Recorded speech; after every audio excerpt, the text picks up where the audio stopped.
El corazón delator de Edgar Allan Poe. Es cierto, siempre he sido nervioso, muy nervioso, terriblemente nervioso. Pero ¿por qué afirman ustedes que estoy loco? La enfermedad había agudizado mis sentidos, en vez de destruirlos o embotarlos, y mi oído era el más agudo de todos. Oía todo lo que puede oírse en la tierra y en el cielo. Muchas cosas oí en el infierno. ¿Cómo puedo estar loco, entonces? Escuchen y observen con cuánta cordura, con cuánta tranquilidad les cuento mi historia. Me es imposible decir cómo aquella idea me entró en la cabeza por primera vez, pero una vez concebida me acosó noche y día. Yo no perseguía ningún propósito, ni tampoco estaba colérico. Quería mucho al viejo. Jamás me había hecho nada malo, jamás me insultó. Su dinero no me interesaba. Me parece que fue su ojo. Sí, eso fue. Tiene un ojo semejante al de un buitre, un ojo celeste y velado por una tela. Cada vez que lo clavaba en mí, se me helaba la sangre. Y así, poco a poco, muy gradualmente, me fui decidiendo a matar al viejo y librarme de aquel ojo para siempre. Presten atención ahora. Ustedes me toman por loco, pero los locos no saben nada, en cambio. Si hubiera podido verme, si hubiera podido ver con qué habilidad procedí, con qué cuidado, con qué precisión, con qué disimulo me puse a la obra. Jamás fui más amable con el viejo que la semana antes de matarlo. Todas las noches, hacia las 12, hacía yo girar el picaporte de su puerta y la abría. Oh, tan suavemente. Y entonces, cuando a la abertura era lo bastante grande para pasar la cabeza, levantaba una linterna sorda, cerrada, completamente cerrada, de manera que no se viera ninguna luz, y tras de ella pasaba la cabeza. Oh, ustedes se hubieran reído al ver cuán astutamente pasaba la cabeza. La movía lentamente, muy, muy lentamente, a fin de no perturbar el sueño del viejo. Me llevaba una hora entera introducir completamente la cabeza por la abertura de la puerta, hasta verlo tendido en su cama. ¿Es que un loco hubiera sido tan prudente como yo? Y entonces, cuando tenía la cabeza completamente dentro del cuarto, abría la linterna cautelosamente. Oh, tan cautelosamente. Sí, cautelosamente iba abriendo la linterna, pues crujían las bisagras. La iba abriendo lo suficiente para que un solo rayo de luz cayera sobre el ojo de buitre. Y esto lo hizo durante 7 largas noches, cada noche a las 12. Pero siempre encontré el ojo cerrado, y por eso me era imposible cumplir mi obra, porque no era el viejo quien me irritaba, sino el mal de ojo. Y por la mañana, apenas iniciando el día, entraba sin miedo en su habitación, y le hablaba resueltamente, llamándolo por su nombre con voz cordial, y preguntándole cómo había pasado la noche. Ya ven ustedes que tendría que haber sido un viejo muy astuto para sospechar que todas las noches, justamente a las 12, iba yo a mirarlo mientras dormía. Al llegar la 8ª noche, procedí con mayor cautela que de costumbre al abrir la puerta. El minutero de un reloj se mueve con más rapidez de lo que se movía mi mano. Jamás, antes de que aquella noche, había sentido el alcance de mis facultades, de mi sagacidad. Apenas lograba contener mi impresión de triunfo. Pensar que estaba ahí, abriendo poco a poco la puerta, y que él ni siquiera soñaba con mis secretas intenciones o pensamientos. Me reí entre dientes ante esta idea, y quizá me oyó, porque lo sentí moverse repentinamente en la cama, como si se sobresaltara. Ustedes pensarán que me eché hacia atrás, pero no. Su cuarto estaba tan negro como la pez, ya que el viejo cerraba completamente las persianas por miedo a los ladrones. Yo sabía que le era imposible distinguir la apertura de la puerta, y seguí empujando suavemente, suavemente. Había ya pasado la cabeza y me disponía a abrir la linterna, cuando mi pulgar resbaló en el cierre metálico y el viejo se enderezó en el lecho gritando: ¿Quién está ahí? Permanecí inmóvil, sin decir palabra. Durante una hora entera no moví un solo músculo, y en todo este tiempo no oí que volviera a tenderse de la cama. Seguía sentado, escuchando, tal como yo lo había hecho, noche tras noche, mientras escuchaba en la pared los taladros, cuyo sonido anuncia la muerte. Oí de pronto un leve quejido, y supe que era el quejido que nace del terror. No expresaba dolor o pena. Oh, no. Era el ahogado sonido que brota del fondo del alma cuando el espanto le sobrecoge. Bien conocía yo ese sonido. Muchas noches, justamente a las 12, cuando el mundo entero dormía, surgió de mi pecho, ahondado en su espantoso eco, los terrores que me enloquecían.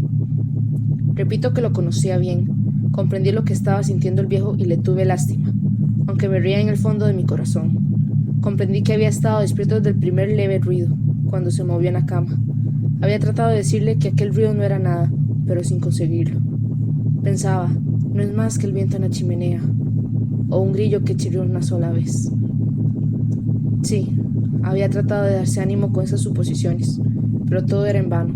Todo era en vano porque la muerte se había aproximado a él, deslizándose furtiva, y envolvía a su víctima. Y la fúnebre influencia de aquella sombra imperceptible era la que no movía a sentir, aunque no podía verla ni oírla. A sentir la presencia de mi cabeza dentro de la habitación. Después de haber esperado largo tiempo, con toda la paciencia, sin oír que volviera a acostarse, resolví abrir una pequeñísima ranura en la linterna. Así lo hice. No pueden imaginarse ustedes con qué cuidado, con qué inmenso cuidado, hasta que un fino rayo de luz, semejante al hilo de la araña, brotó de la ranura y cayó de lleno sobre el ojo del buitre. Estaba abierto de par en par, y yo empecé a enfurecerme mientras lo miraba.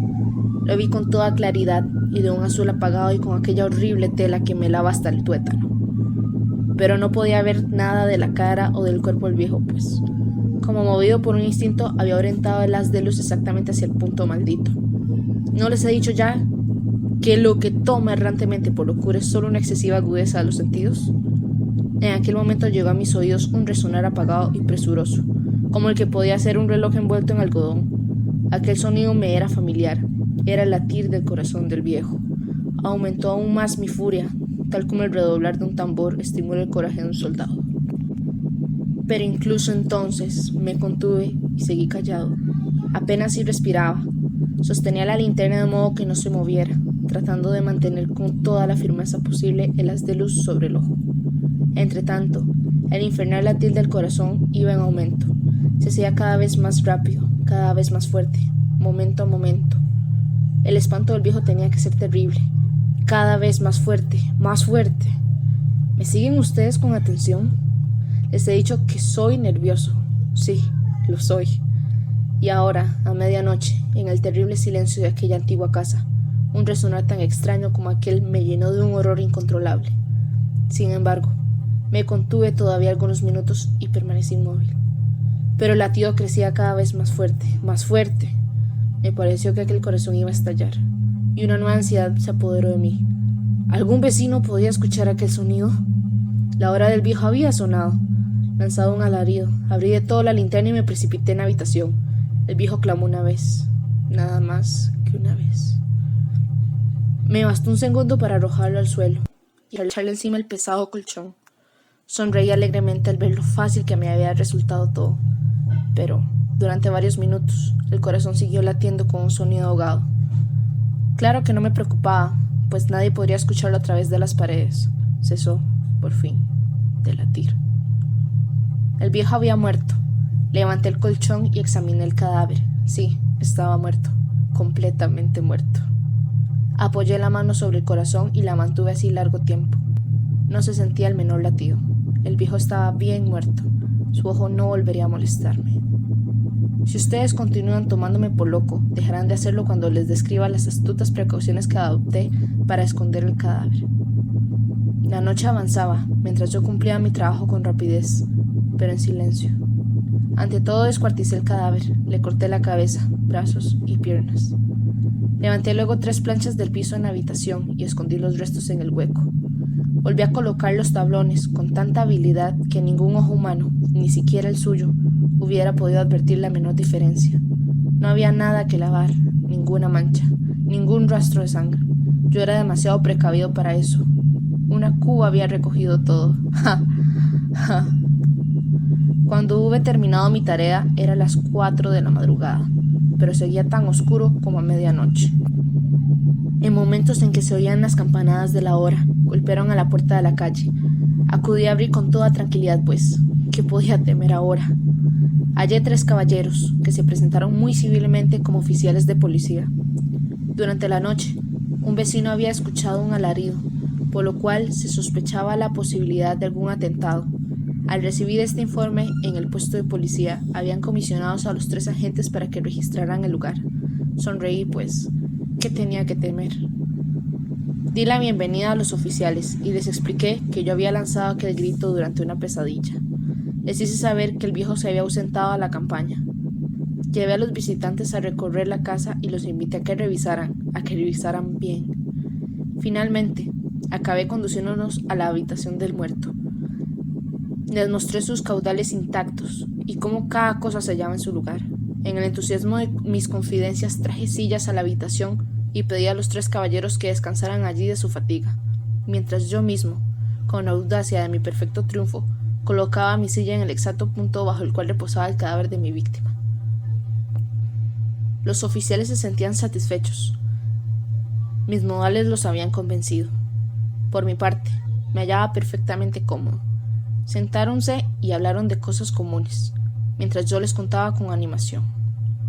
Mas, al cabo de un rato, empecé a notar que me ponía pálido y decía que se marcharan. Me dolía la cabeza y creía percibir un zumbido en los oídos, pero los policías continuaban sentados y charlando. El zumbido se hizo más intenso, seguía resonando y era cada vez más intenso. Hablé en voz muy alta para librarme de esa sensación, pero continuaba lo mismo, y se iba haciendo cada vez más clara, hasta que, al fin, me di cuenta de que aquel sonido no se producía dentro de mis oídos. Sin duda, debí de ponerme muy pálido, pero seguí hablando con creciente soltura y levantando mucho la voz. Empeoró el sonido, aumentaba. ¿Y qué podía hacer yo? Era un resonar apagado y presuroso, un sonido como el que podría ser un reloj envuelto en algodón. Yo jadeaba, tratando de recobrar el aliento, y, sin embargo, los policías no habían oído nada. Hablé con mayor rapidez, con vehemencia, pero el sonido crecía continuamente. Me puse en pie y discutí sobre insignificancias en voz muy alta y con violentas gesticulaciones, pero el sonido crecía continuamente. ¿Por qué no se iban? Anduve de un lado a otro, a grandes pasos, como si las observaciones de aquellos hombres me enfurecieran, pero el sonido crecía continuamente. ¡Oh, Dios! ¿Qué podía hacer yo? Lancé espumarajos de rabia, maldije, juré. Balanceando la silla sobre la cual me había sentado, raspé con ellas las tablas del piso, pero el sonido sobrepujaba a todos los otros y crecía sin cesar. Más alto, más alto, más alto. Y entre tanto, los hombres seguían charlando plácidamente y sonriendo. ¿Era posible que no oyeran? ¡Santo Dios! No, no. Claro que oían y que sospechaban, sabían y se estaban burlando de mi horror. Sí, así lo pensé y así lo pienso hoy. Pero cualquier cosa era preferible a aquella agonía. Cualquier cosa sería más tolerable que aquel escarnio. No podía soportar más tiempo sus sonrisas hipócritas. Sentí que tenía que gritar o morir. Y entonces, otra vez, escuchen. Más fuerte, más fuerte, más fuerte, más fuerte, más fuerte. Basta ya de fingir, malvados, aullé. Confieso que lo maté. Levanten esos tablones. Ahí, donde está latiendo su horrible corazón.